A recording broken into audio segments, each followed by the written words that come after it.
The day of her sister's wedding dawned with a cruel, indifferent beauty. Ilara stood in the gardens of Ashworth House, a ghost at her own family's celebration. The air, thick with the scent of late-blooming roses and clipped boxwood, felt heavy in her lungs, a perfume of endings. She was a footnote in the story being written this day. The quiet, older sister. The one whose presence was required, but whose absence would scarcely be noticed. Her sister, Lavinia, was the sun around which their small world had always orbited. With hair like spun gold and eyes the color of a summer sky, Lavinia collected hearts as easily as she gathered flowers. And she had gathered the most prized heart of all, Alistair, the Duke of Blackwood.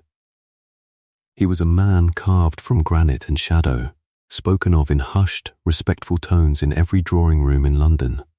He was powerful, remote, and now he was to be her brother. Ilara's fingers tightened on the small charcoal stick in her hand. Her sketchbook lay open on her lap, a silent confidant in a world that had never learned her language. She wasn't drawing the perfectly manicured lawns or the festive ribbons tied to the ancient oaks. She was drawing a single, wilting rose at the edge of the parterre, its head bowed, its velvet petals beginning to curl and brown at the edges, a self-portrait of a kind. At 23, she was firmly on the shelf, a fate she had accepted with the same quiet resignation she accepted most things. She was plain, bookish, and possessed none of Lavinia's dazzling charm. Her future was a straight, narrow path, a companion to her radiant sister, the Duchess, an aunt to her future nieces and nephews, a permanent fixture in someone else's life, like a sturdy but unremarkable piece of furniture. A crisp footstep on the gravel path behind the yew hedge made her freeze. She was hidden from the main thoroughfare, tucked away in a small alcove with a stone bench, her private sanctuary. She held her breath, not wanting her solitude to be disturbed. The footsteps stopped. Through a gap in the meticulously trimmed leaves, she saw a pair of polished black boots. Then, a voice, low and resonant, vibrated through the still morning air. The Duke's voice. I chose wrong. The words were a mere whisper, a confession meant for the roses and the sky alone. They were not meant for her, but they found her all the same, piercing the fragile shell of her composure with the force of a physical blow. The air left her lungs in a silent gasp. Her heart, which had been beating with a dull, steady rhythm, seemed to stop altogether. He thought he was alone. He was not even close to alone. She saw him then, a fuller picture through the leaves. He stood beside the stone fountain, his back to her. His broad shoulders were tense beneath the fine cut of his wedding coat. He ran a hand through his dark hair, a gesture of profound frustration that starkly contradicted the image of the implacable Duke. He was looking towards the house, towards the window of the room where Lavinia was being laced into her ivory silk gown, a vision of bridal perfection. But his words had not been for Lavinia. Ilara knew it with a certainty that was cold and sharp as ice. In their few brief encounters during the courtship, the Duke's gaze had always been unnervingly direct.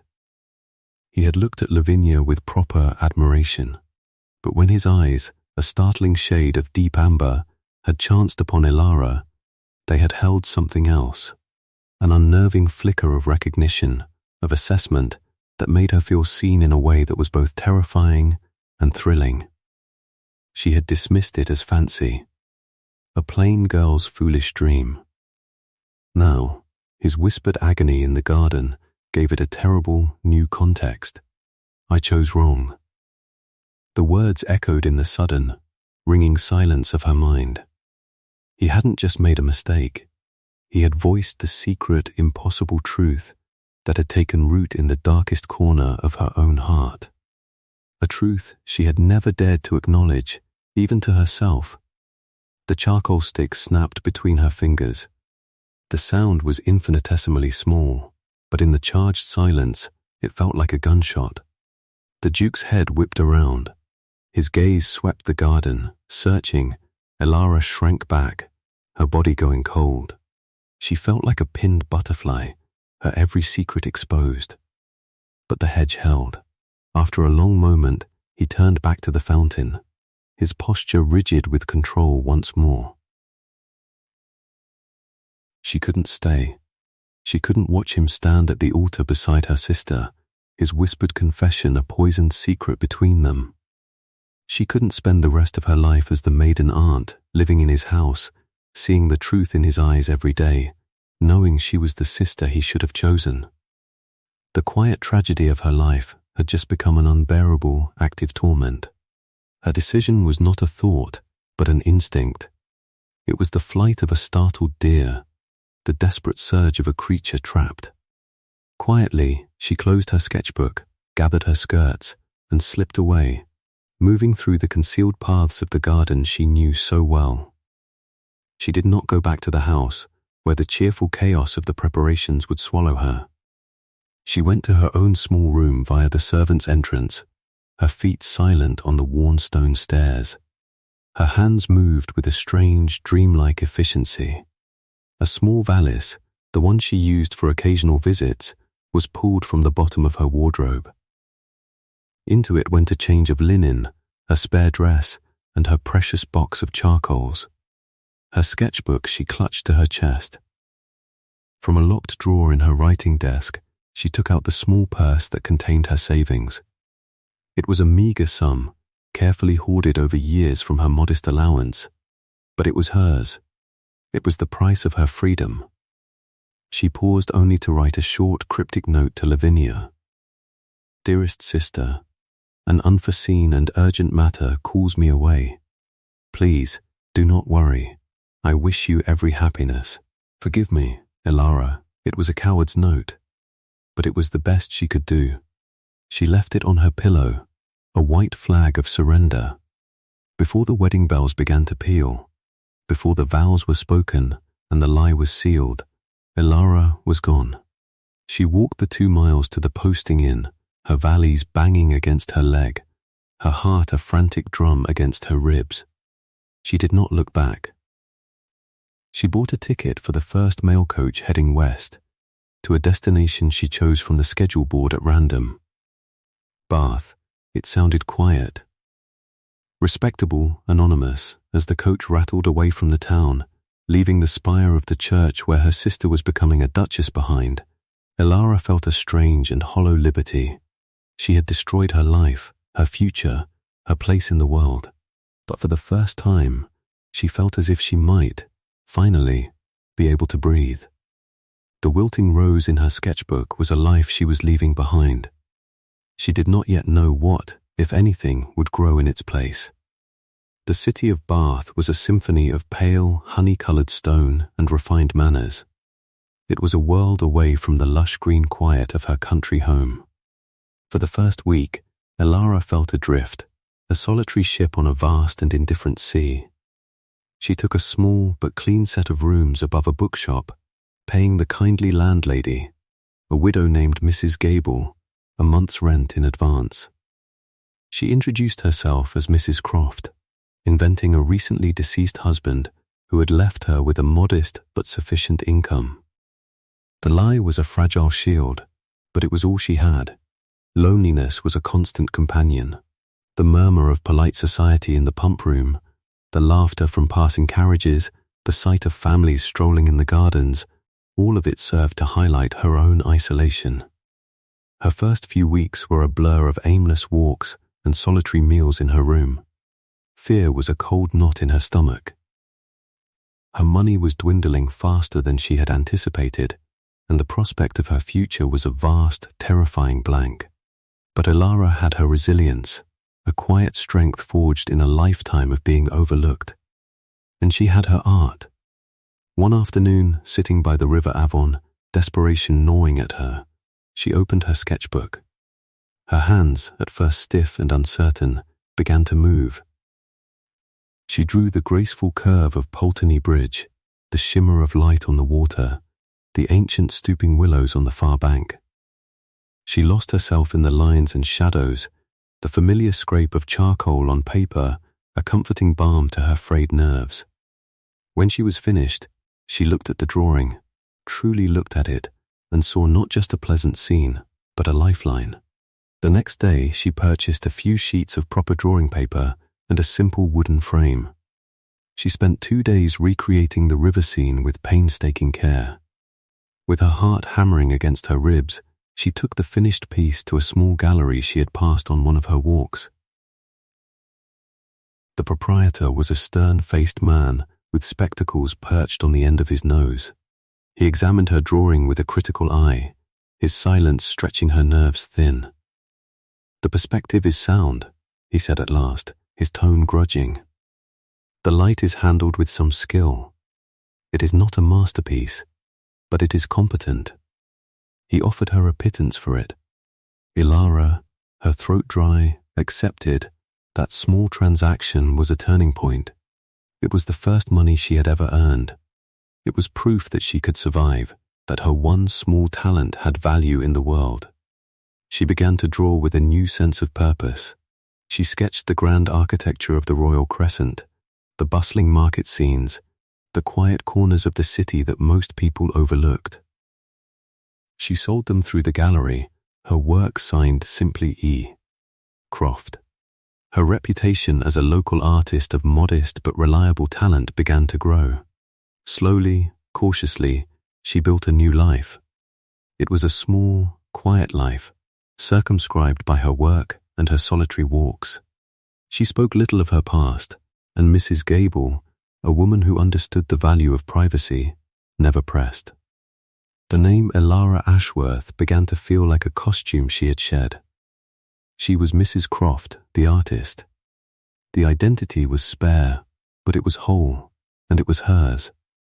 She thought of her family, of course. In the quiet hours of the night, she wondered how Lavinia had reacted to her disappearance. Had there been a scandal? A search?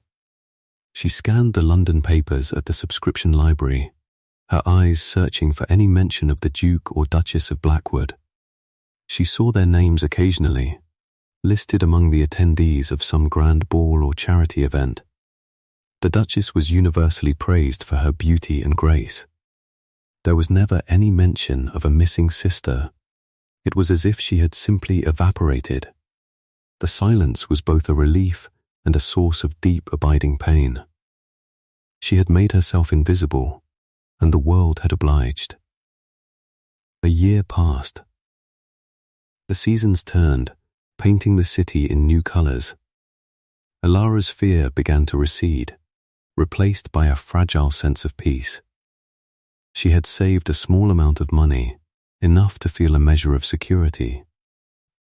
She had even received a few commissions for portraits from local merchants and their families. She was not happy, not in the way Lavinia had always been happy, but she was content.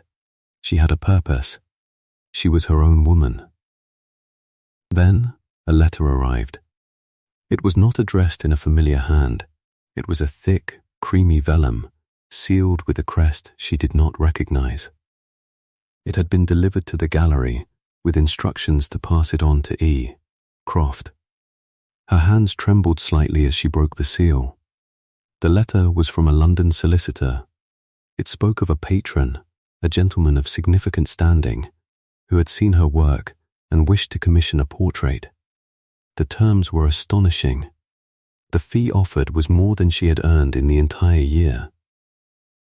The patron wished for anonymity, and all correspondence was to be conducted through the solicitor.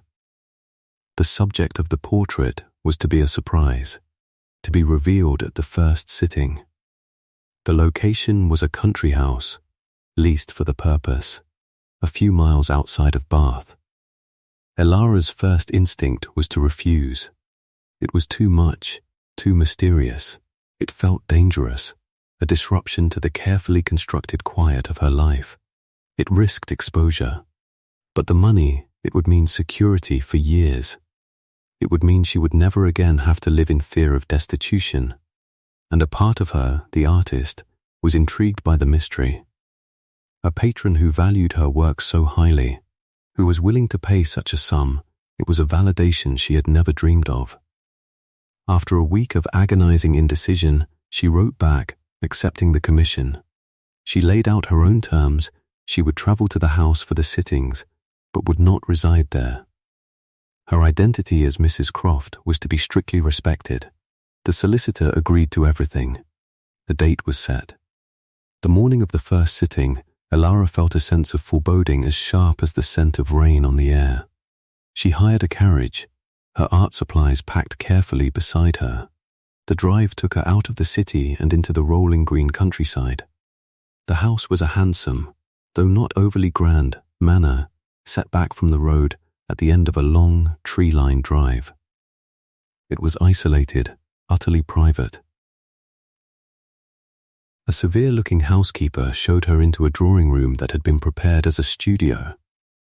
The light from the tall, north-facing windows was perfect. An easel stood ready. A single, high-backed chair was placed on a small dais. The room was empty. "The gentleman will be with you shortly," the housekeeper said, and withdrew, closing the double doors behind her with a soft, final click. Elara's heart began to beat a little faster. She busied herself with her supplies, laying out her charcoals, her paper, her blending stumps. The familiar ritual calmed her. She was a professional. This was a commission. It did not matter who the patron was. She took a deep, steadying breath and turned towards the doors as she heard them open. He stood there, framed in the doorway. Alistair, Duke of Blackwood. The world seemed to tilt on its axis. The air rushed from her lungs. Her charcoals, her carefully constructed life, her fragile peace, it all scattered like dust in the wind. For a moment she could not move, could not think. He was taller than she remembered, leaner. There were new lines of strain around his eyes, those same. Intense amber eyes that now held an expression of raw, desperate hope. A faint, silvery scar she had noted before, cutting through his left eyebrow, seemed more prominent against the sudden pallor of his skin. "Elara," he said. Her name, a name she had not heard in a year, was a ghost in the silent room. Her first coherent thought was to run. She took a step back, her hand flying to her throat. The carefully crafted composure of Mrs. Croft crumbled, revealing the terrified girl who had fled her sister's wedding.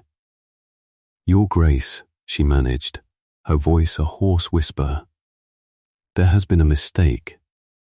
"There has been no mistake," he said, taking a step into the room and closing the doors behind him. The sound echoed the housekeeper's, but this time it felt like the turning of a key in a lock.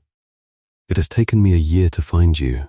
I was not about to let you disappear again." "How?" The question was all she could manage. "Your art," he said, his gaze falling to the portfolio she had dropped. "I have spent a year searching for any trace of you. I hired investigators. I followed every rumor. Nothing. I was beginning to despair.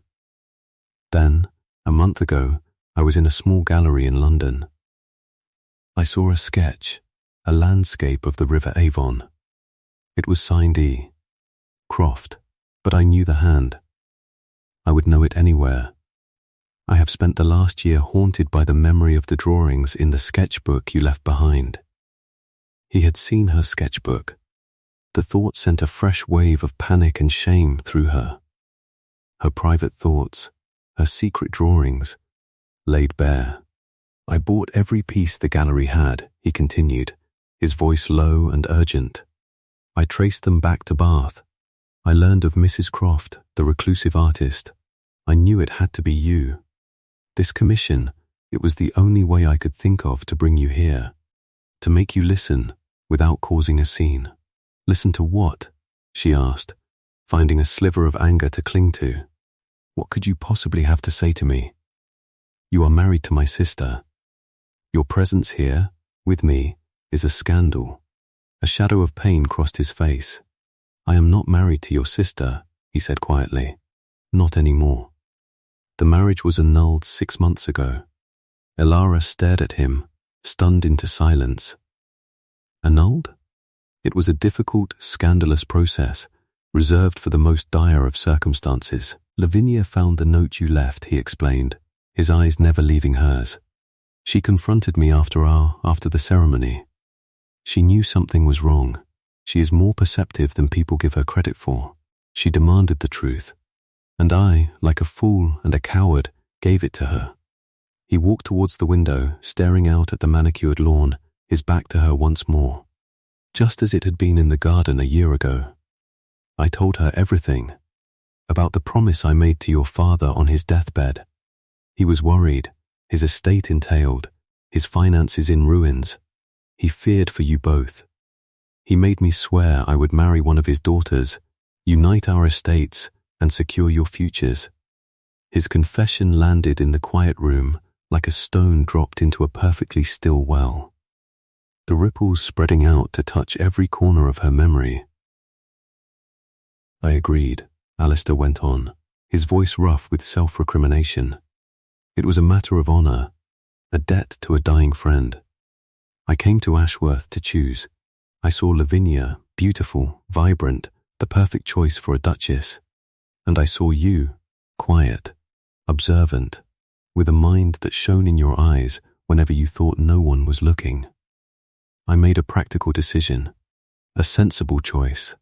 It was the most foolish, reckless, and cruelest decision of my life. He turned back to face her, and she saw the full weight of his regret in his expression. This was not the cold, unreadable duke from the society pages. This was a man in torment. That morning, in the garden, he said, I was speaking to myself, to my own cowardice. I had realized, far too late, that I had chosen the title, the duty, the expectation. I had not chosen the woman my heart, the woman I had come to admire more than any other. I chose wrong, Elara, and you heard me. It was Lavinia who petitioned for the annulment, he said, his voice barely a whisper. She said she would not be a consolation prize, nor would she stand in the way of anything else. She said she wanted to find a love that was real. She has been living in Italy with our aunt for the last few months. She is, I believe, happy. The pieces of the last year clicked into place, forming a picture she could never have imagined. Lavinia, her golden, charming sister, had been the one to act with courage and clarity. She had granted them all a kind of freedom. Why tell me this now? Elara asked, her voice trembling. Why spend a year searching? He closed the distance between them, stopping a few feet away. He looked at her not as a duke, not as a patron, but as a man stripped of all artifice. Because my life since that day has been a hollow thing. Because every success, every duty fulfilled, has felt like ashes in my mouth. Because the silence in my home is filled with the thought of you. I searched for you because I could not bear the thought of you out in the world alone, thinking that I had rejected you, when the truth is, I had only rejected my own chance at happiness. He gestured to the chair on the dais. The commission is real, he said softly. I want you to paint my portrait. But it is more than that. I want this to be the first of 1,000 conversations. I want a chance, Elara, to undo the mistake I made. I want to court my intended Duchess properly this time, if she will have me. The power in the room had shifted. It no longer rested with his title or his wealth. It rested in her hands, as surely as if it were a piece of charcoal. He had confessed. He had made himself vulnerable. He had given her the truth. The choice was now hers. The silence stretched between them like a thread of spun glass, beautiful and ready to shatter. All the pain of the last year, the loneliness, the fear, rose up in her. But beneath it, something else stirred. Hope, fragile as a butterfly's wing, began to beat against the inside of her ribs. He hadn't seen her as the plain sister, the shadow. He had seen her. Why? She asked, her voice quiet but clear. It was the most important question she would ever ask. You barely knew me. What was it you saw? A faint, sad smile touched his lips. I saw the way you listened when others spoke, truly listened, not just waited for your turn to talk. I saw the way you would look at a painting, your head tilted, your expression so full of fierce intelligence. I saw you in the library one evening, when you thought you were alone, reading a book of Greek poetry, and your lips were moving slightly, tasting the words. I saw a mind and a soul that was so rich, so deep, I felt like a pauper in comparison. I saw the woman I wanted to spend the rest of my life talking to. And in my blindness, I let you go. Tears pricked at the back of her eyes, but she would not let them fall. She had shed enough tears in the dark.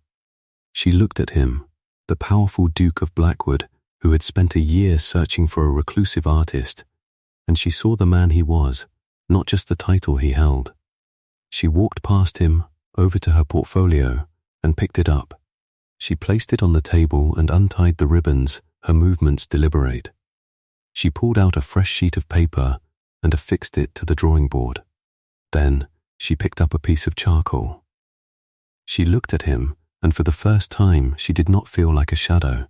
She felt like the sun. "You had best sit down, Your Grace," she said, a small smile finally gracing her own lips. "The light is perfect. We have a great deal to talk about, and I find I work best when my subjects are comfortable." His answering smile was like the dawn. It transformed his stern features, chasing away the last of the shadows. He walked to the chair and sat, his eyes, full of a deep and patient love, fixed on her. And Elara, Mrs. Croft, the artist who had found herself in the quiet corners of a lonely city, began to sketch the man who had crossed a kingdom to find her. She was not drawing a portrait for a patron. She was drawing the first line of the rest of her life. 2 years later, the great hall of Blackwood Manor was no longer a place of echoing silence and somber tapestries.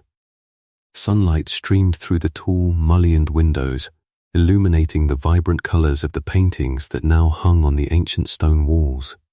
They were Elara's paintings, landscapes of the rolling northern hills, scenes from the bustling London streets, and intimate portraits of the staff, the tenants, and the children who now played on the lawns. She had filled the house with life, just as she had filled its master's life with a light he had never known. She was the Duchess of Blackwood, but she was also and always Elara the artist. Her studio, once a disused solar at the top of the west wing, was her sanctuary, a place where she was not Your Grace, but simply herself. Alistair stood in the doorway of the studio, watching her. It was a sight that still had the power to stop his heart. She was at her easel, a smudge of charcoal on her cheek, her brow furrowed in concentration. On the canvas was a half-finished portrait of their son, a toddling boy with his mother's observant eyes and a dusting of his father's dark hair, who was currently chasing a butterfly across the lawn below the window. He walked silently into the room, his footsteps making no sound on the paint-spattered floorboards. He came to stand behind her, resting his hands lightly on her shoulders.